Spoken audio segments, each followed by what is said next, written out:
ओम शांती. बाबाची साकार मुरली. बाबा बोलतात, गोड मुलांनो, तुम्ही आता खऱ्याखुऱ्या पाठशाळेमध्ये बसला आहात. हा सत्संग सुद्धा आहे. इथे तुम्हाला सतबाबांचा संग मिळाला आहे, जो तुम्हाला पार घेऊन जातो. आणि आजचा प्रश्न आहे, कर्माच्या हिशोबाच्या खेळांमध्ये लोकांची समज आणि तुमची समज यामध्ये कोणता फरक आहे? उत्तर आहे, लोक समजतात हा जो सुखदुःखाचा खेळ चालला आहे, हे सुख दुःख सर्व परमात्मा देतात. आणि तुम्ही मुले समजता की हा प्रत्येकाच्या कर्माचा हिशोबाचा खेळ आहे. बाबा कोणालाही दुःख देत नाहीत. ते तर येतातच सुखाचा मार्ग सांगण्याकरिता. बाबा म्हणतात, मुलांनो, मी कोणालाही दुःखी केलेले नाही. हे तर तुमच्या कर्माचे फळ आहे. गीत आहे, इस पाप की दुनिया से. ओम शांती. गोड गोड मुलांनी गाणे ऐकले. कोणाला बोलावत आहे? बाबांना. बाबा येऊन या पापी कलियुगी दुनियेमधून सतयुगी पुण्याच्या दुनियेमध्ये घेऊन जात आहे.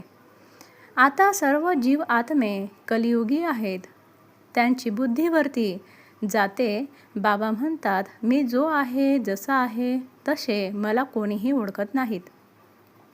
ऋषीमुनी इत्यादी सुद्धा म्हणतात, आम्ही रचयिता मालक अर्थात बेहदचा पिता आणि त्यांच्या बेहदच्या रचनेच्या आदी मध्य अंताला जाणत नाही.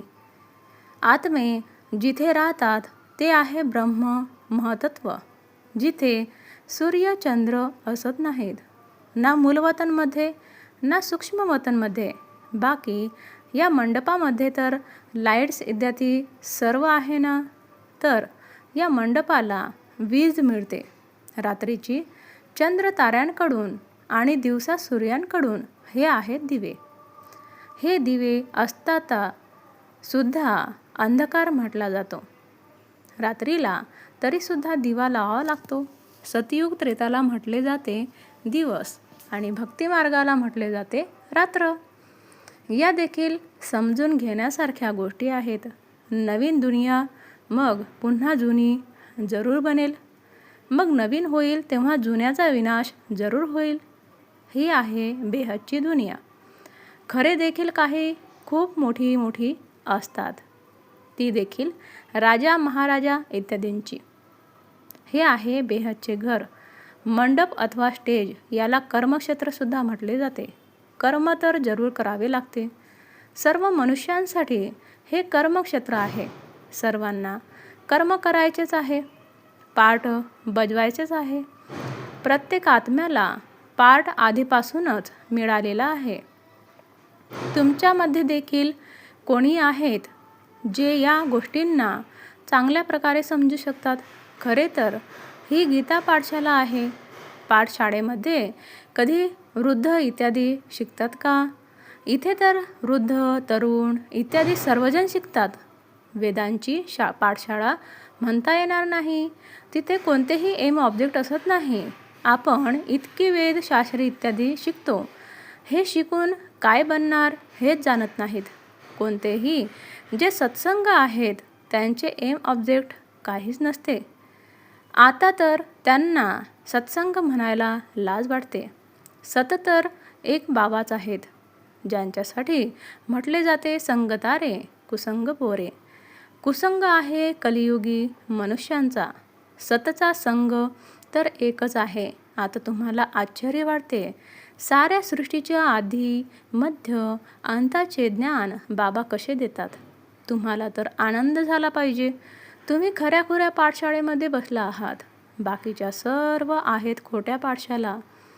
या सत्संगामधून कोणी काही बनून बाहेर पडत नाही. शाळा कॉलेज इत्यादीमधून तरीही काहीतरी बनून बाहेर पडतात, कारण शिकतात. बाकी कुठेही शिक्षण नाही आहे. सत्संगाला शिक्षण म्हणता येणार नाही. शास्त्र इत्यादी शिकून तर दुकान उघडून बसतात, पैसा कमावतात.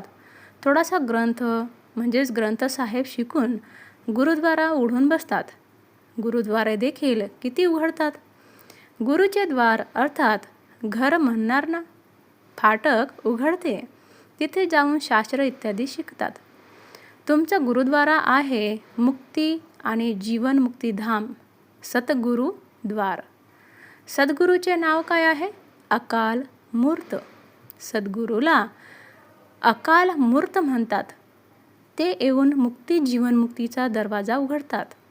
अकाल मूर्त आहेत ना, ज्याला काळसुद्धा खाऊ शकत नाही. आत्मा आहेच बिंदू, तिला काळ कसा खाईल? ती आत्मा तर शरीर सोडून पळून जाते.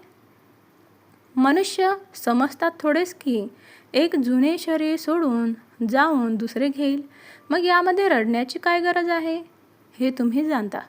ड्रामा अनादी बनलेला आहे. प्रत्येकाला पाठ बजावायचाच आहे. बाबांनी समजावले आहे. सतयुगामध्ये आहेत नष्ट मोह. मोहजितची देखील गोष्ट आहे ना. पंडित लोक ऐकवतात. माता देखील ऐकून मग ग्रंथ घेऊन ऐकवण्यासाठी बसतात. भरपूर लोक जाऊन ऐकतात. त्याला म्हटले जाते कनरस. ड्रामा प्लॅननुसार मनुष्य तर म्हणतील आमचा काय दोष आहे? बाबा म्हणतात तुम्ही मला बोलवता की दुःखाच्या दुनियेतून घेऊन जा. आता मी आलो आहे तर माझे ऐकले पाहिजे ना. बाबा बसून मुलांना समजावून सांगतात. चांगले मत मिळत आहे तर ते घेतले म्हणजेच की ऐकले पाहिजे ना. तुमचा देखील काही दोष नाही. हा देखील ड्रामा आहे. रामराज्य रावण राज्याचा खेळ बनलेला आहे.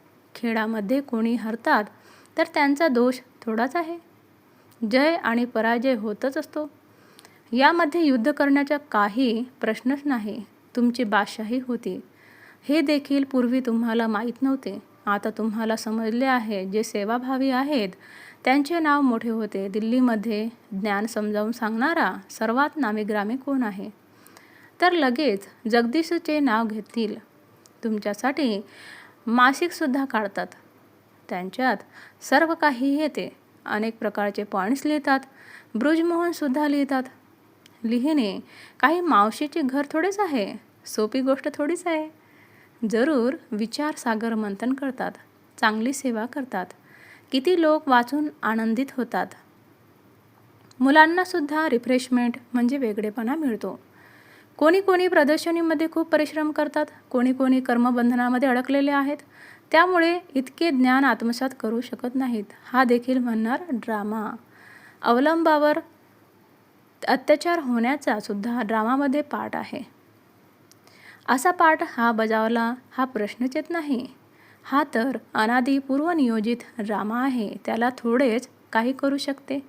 अशा प्रकारे हे बाबाची मुरली आहे. आणि आजचा आपला धारणेसाठी मुख्य सारांश आहे. पहिला आहे सहनशीलतेचा गुण धारण करून मायेच्या विघ्नांमध्ये पास व्हायचे आहे. अनेक संकटे येतील, अत्याचार होतील. अशा वेळी सहन करत बाबांच्या आठवणीमध्ये राहायचे आहे. खरी कमाई करायची आहे. दुसरा पॉईंट, विशाल बुद्धी बनून या पूर्वनियोजित ड्रामाला चांगल्या रीतीने समजून घ्यायचे आहे. हा नैसर्गिक ड्रामा पूर्वनियोजित आहे. त्यामुळे प्रश्न उत्पन्न होऊ शकत नाही. बाबा जे चांगले मत देतात त्यावर चालत राहायचे आहे.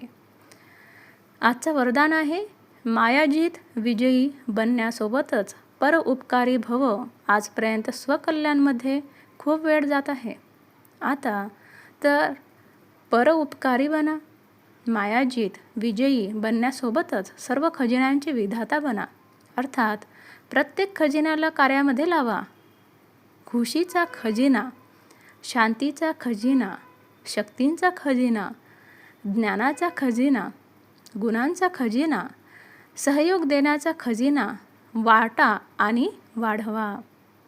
जर आता विधातापणाच्या स्थितीचा अनुभव कराल, अर्थात परोपकारी बनाल, तेव्हा अनेक जन्म विश्वराज्य अधिकारी बनाल. आजचे बोधवाक्य आहे विश्व कल्याणकारी बनायचे असेल तर आपल्या सर्व कमजोरींना सदाकाळासाठी निरोप द्या. ओम शांती.